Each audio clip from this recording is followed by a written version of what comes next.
like we were also, compelled, and that Mark made that choice to throw that on there, man. You really make playing in 11 sound very easy. Oh man, well I'm glad that's what it came across as. I appreciate that. No, seriously, I appreciate so that. great. And it's funny in that when I subbed for you one time with Mark's band, that was one tune that I really struggled with because it was like, what the fuck is this?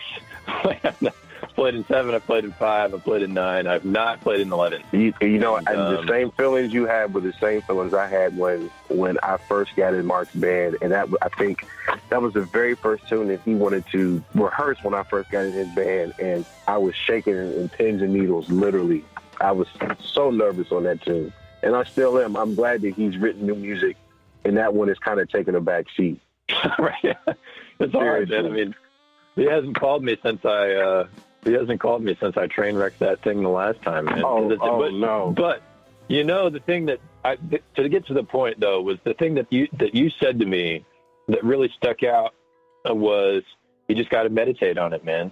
You just got to sit there and just it's a melody, it's a rhythm thing because at least there's this bass line to kind of help us out, right? To sort of navigate through the 7 and the 4. But that really stuck with me, just to kind of hum that, to play for what it was on the drums, and just really kind of sit on it and use it as not necessarily something to conquer or be like, I've got it, but something to just always kind of be considering and thinking about and working on, that really stuck out to me. So thank you for that. I also like to practice it at a slow shuffle tempo. For those of y'all that don't know the tune we're talking about, go check out Mark G. Meadows and the Movement. And I believe the song is called Something Good. And it's got this opener that's in 11, and it's really fun. And he likes to call it at a million miles an hour, too, which doesn't make things any easier for us. Right. But yeah, man, it's been a lot of fun. I do feel a lot more comfortable now in mixed meters, because of working on that, thanks to arranging in mixed meters. That was the other thing that Hart said, and Antonio Hart in grad school. He's like, take a song and just arrange it in another meter, and you'll just get better at it because you're thinking about it that way. So yeah, I think we're going to play, man, I might have to, in addition to whatever it is that you want them to hear, I'm going to ask Mark if we can play some of that solo for them, since it's just a little clip, since we've talked about it. Give him some publicity there, and check out this amazing solo that CV took at Bohemian Caverns. Rest in peace. But so we're going to play that for y'all. We're going to play a surprise selection of CVs here for y'all in a minute. The description of that song and where you can find it will be in the description below of this episode, and we will be right back with you.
I hope y'all enjoyed that. I swear I could listen to you play drums all day. It's just so musical. That's really the thing about it to me. It's so musical, and so much of what I tried to draw my playing towards is, not just giving a lot of information, but, a well thought out argument, if I am going to give a lot of information. Right. But you did that. You definitely accomplished that for real. Man, I'm trying. So let's talk about this record, man. Let's do it. As I mentioned when I first brought you on the show, it was really your suggestion or your offering, and your willingness to produce you know, my first record that sort of planted the, oh, I guess I should get a record together thing going. You know, it's like I had a handful of charts, maybe like 5, you know, that sort of passed. And for you to be able to help me map that out, you know, in terms of how many tunes I should have, you know, how long I should work with the band on them, you know, and refine them before recording them. I mean, truly, again, I hate to use this music pun, but truly an instrumental part of the process here to getting this first record out, man. So just thank you. I mean, again, 1,000 times. It's my thank pleasure. You. It was my pleasure, really. I learned a whole lot, and it was definitely a wonderful experience. Seriously. You were certainly right at home at Bias Studios, somewhere you've recorded many times. Oh, yeah. How was it to, instead of being the one back in the corner, how was it to be the one holding the talkback mic? You know, it was really weird because for so long, especially I've been in D.C. now for almost 12 years. So this was the first time that, other than when people asked me to come sit in on a session and come visit them in the studio, this was the first time that I wasn't behind the drum. So it literally took me 2 to 3 hours to get used to not crossing over the glass by the bass to go sit behind the drum. It was surreal.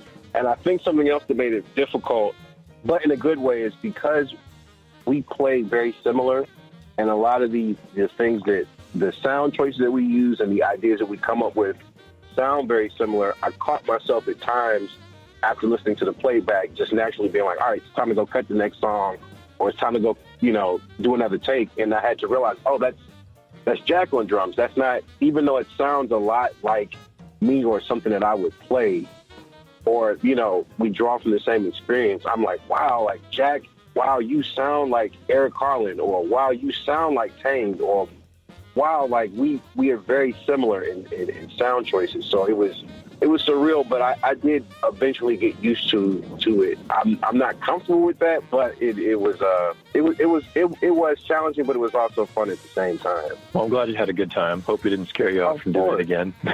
No, not at all. I think one of the things I learned was simply about having to navigate, you know, 8, sometimes 9 moody jazz musicians in confined quarters, you know, all together, myself included in that, certainly. Yeah. What was one of the things that you learned in the process? That was probably the main thing I learned. I am the happiest sideman in the world of literally being a sideman and literally being in the background and just being okay with that. I have never really liked being kind of in charge, so to speak, or having to have some sort of pivotal defining voice, and having to, in addition to you, kind of help steer the process of the record.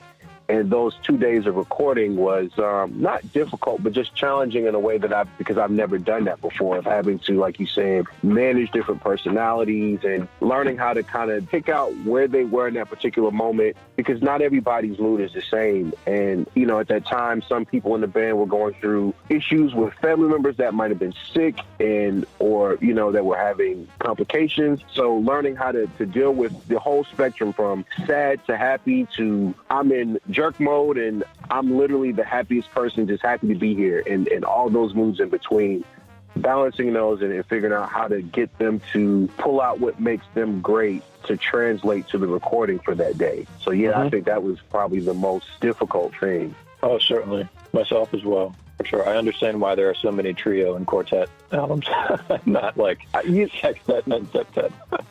Yeah, but you know, I think that there is a need for larger ensemble work, very much like Jack Kilby in the front line, because I mean, it's a handful of groups, but you don't really see groups like the Messengers currently present day in music. I mean, if we're being completely honest, I mean, yeah, you've got maybe 4 or 5 that, but for the most part, it is very much trio driven, quartet driven, or like large ensemble, you know, WDR, Metropole Orchestra, Christian McBride, big band, right. You know, Jazz at Lincoln Center. But yeah, there's no kind of in-between kind of middle-sized band like the front line. So yeah, I think there is a need for that. I sure hope so.